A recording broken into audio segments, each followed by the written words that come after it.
Hello friend, this is Vikas Pandey and welcome to easytutsforyou.com। आज के इस ट्यूटोरियल में हम पढ़ेंगे पॉइंटर्स के बारे में, जिसमें कि पॉइंटर का इंक्रीमेंट या डिक्रीमेंट कैसे किया जाता है। जैसा कि आप पहले के ट्यूटोरियल्स में हमारे वीडियो में देख चुके हैं, ऑपरेटर्स में इंक्रीमेंट और डिक्रीमेंट ऑपरेटर्स होता है जो कि वैल्यू को 1 से इंक्रीज और डिक्रीज करता है। लेकिन पॉइंटर्स के लिए ये वैल्यू क्या होंगी? जब हम पॉइंटर्स पर इनको अप्लाई करेंगे ऑपरेटर्स को, यानी प्लस प्लस और माइनस माइनस करेंगे, तो इसका रिजल्ट क्या होगा।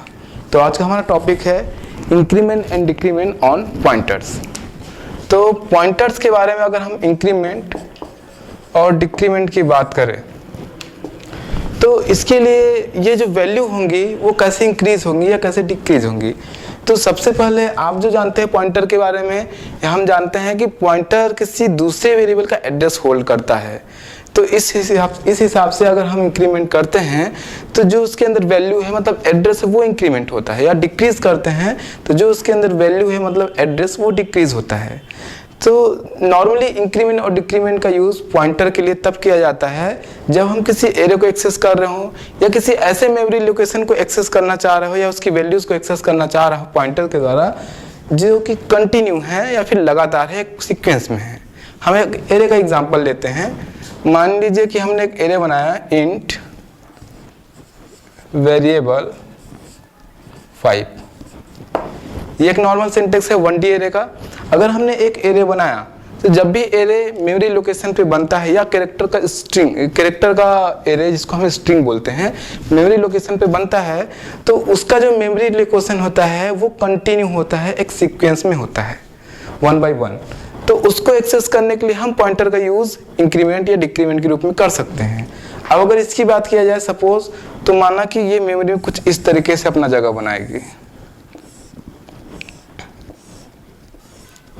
1 2 3 4 5, और एरे में इसका लोकेशन स्टार्ट होता है इंडेक्सिंग 0 से 0 1 2 3 4। इसमें वैल्यूज कुछ भी हो सकती हैं। हम यहाँ एड्रेस के बारे में बात करेंगे क्योंकि हम पॉइंटर के इंक्रीमेंट या डिक्रीमेंट के बारे में बात कर रहे हैं। तो सपोज अगर पहले वाले एलिमेंट का एड्रेस है 2 1 5 6, तो चूंकि ये यहाँ पे ध्यान देने वाली बात है, ये इंटीजर टाइप का एरे है, तो एक इंटीजर मेमोरी में 2 बाइट का स्पेस लेता है। इस तरीके से अगर हमने एरे क्रिएट किया इंटीजर का, तो हर एक अलग अलग एलिमेंट 2 बाइट्स के गैप में मेमोरी लोकेशन पर अपना जगह बनाती है, जो कि एक सीक्वेंस में होते हैं और लगातार होते हैं।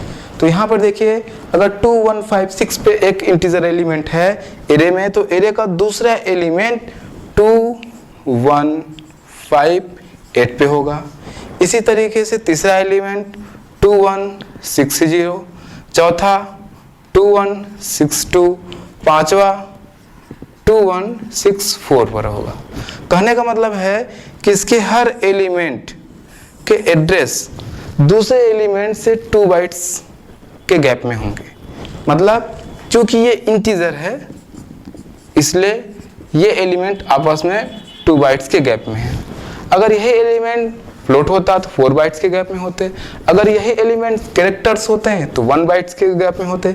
इस तरीके से जब एरे में कोई एलिमेंट डाला जाता है तो वो एलिमेंट एक सीक्वेंस में लगातार होते हैं और उनके बीच में उनको जितना जगह लेना होता है, जितने बाइट्स के स्पेस होता है, उस स्पेस में उनकी गैपिंग होती है। मीन्स आप एक एड्रेस से एक एरे में एलिमेंट्स के एड्रेस जानने के बाद बाकी आगे के एलिमेंट्स बता सकते हैं कि वो कौन से एड्रेस पे होंगे। अगर आप जानते हैं कि ये एरे है और पहले एलिमेंट का बेस एड्रेस 2 1 5 6 आपके पास है, तो आप जानते हैं कि 2 1 5 8 पर दूसरा एलिमेंट होगा। तो ऐसे एरे को एक्सेस करने के लिए हम पॉइंटर का यूज कर सकते हैं। अब अगर इस पर पॉइंटर की बात की जाए तो पॉइंटर इस पर कैसे काम करेगा।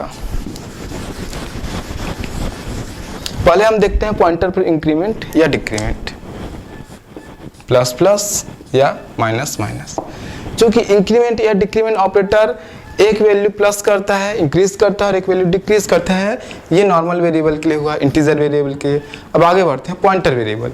अगर हमने एक पॉइंटर बनाया इंटीजर वैल्यू के लिए, इंटीजर नंबर इज इक्वल 100, उसके बाद हमने एक पॉइंटर बनाया इस एड्रेस को होल्ड करने के लिए इंटीजर पॉइंटर p, और इस पॉइंटर को हमने एड्रेस दिया p is equal address of number.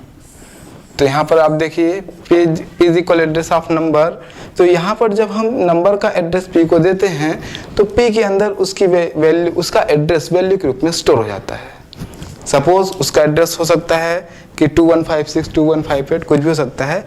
अब अगली बार अगर हम p पर इंक्रीमेंट ऑपरेटर लगाते हैं p++ या इस पर डिक्रीमेंट ऑपरेटर लगाते हैं p-, तो इसके अंदर जो वैल्यू है, मतलब जिस भी वेरिएबल का एड्रेस है उस एड्रेस के डेटा टाइप या जिस टाइप का ये पॉइंटर है उस टाइप से ये इंक्रीमेंटेड होगा। सपोज अगर ये इंटीजर पॉइंटर है तो ये प्लस करने पर इंटीजर 2 की 2 बाइट का मेमोरी स्पेस लेता है, 2 बाइट आगे बढ़ेगा। अगर ये फ्लोट पॉइंटर है तो 4 बाइट आगे बढ़ेगा। कैरेक्टर पॉइंटर है तो 1 बाइट आगे बढ़ेगा।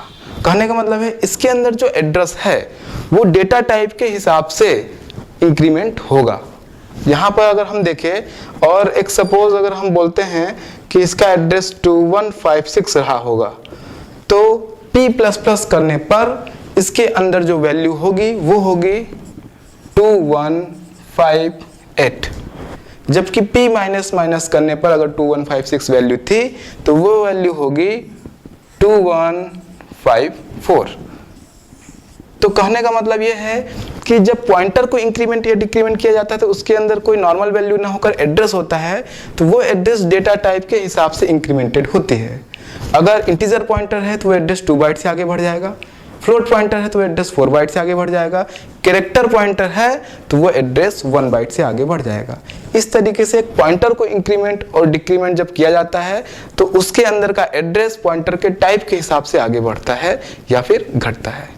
जनरली हम ऐसे पॉइंटर का यूज किसी एरे को एक्सेस करने के लिए या सीक्वेंस ऑफ मेमोरी, सीक्वेंस में बनी हुई मेमोरी के वैल्यू को एक्सेस करने के लिए करते हैं।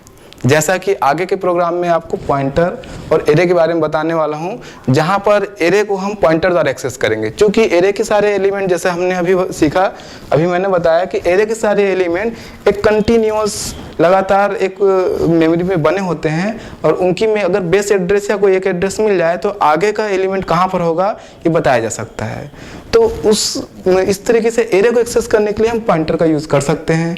हम पॉइंटर को बेस एड्रेस देकर उसको इंक्रीमेंट करते हुए या डिक्रीमेंट करते हुए एरे में आगे या पीछे की ओर चल सकते हैं और उसके वैल्यूज़ को एक्सेस कर सकते हैं।